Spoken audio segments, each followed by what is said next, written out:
Ang mga kabataan po natin ay mas maaga nang makatuklas at sumubok ng mga bagay-bagay.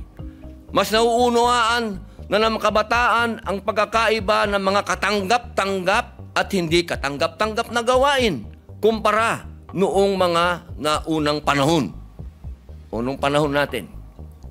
Sa ating kasalukuyang batas po, ang mga 15 anyos pababa ay exempted sa kriminal na pananagutan at sasailalim sa mga intervention program ng pamahalaan. Samantalang may edad na higit sa 15 taon gulang, ngunit hindi lalampas ng 18 taong gulang, ay hindi rin pananagutin. Maliban na lamang kung siya ay kumilos ng may sapat na pag-unawa o discernment.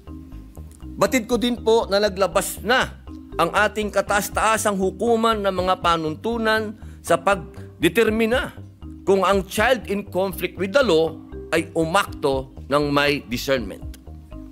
Ayon po sa Supreme Court, ang discernment ay tumutukoy sa kakayahan ng isang bata sa oras ng pagkakasala na maunawaan ang pagkakaiba ng tama at mali.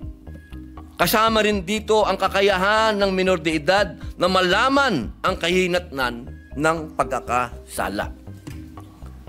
Ayon kasi sa revised penal code noon, pwedeng mapurusahan o maging criminally liable ang mga 9 years old pataas, no questions asked. Isinulat ni Kiko Pangilinan ang RA 9344 kung saan itinaas niya ang criminal liability threshold from 9 years old to 15 years old. Kasama na ang mga supporting mechanisms sa development ng mga batang in conflict with the law or again, juvies.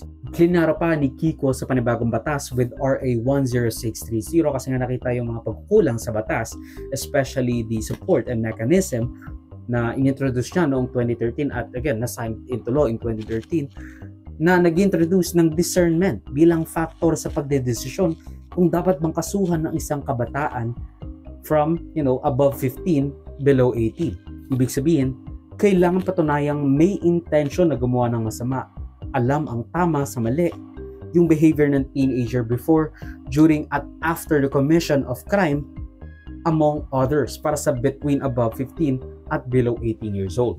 Hindi po tama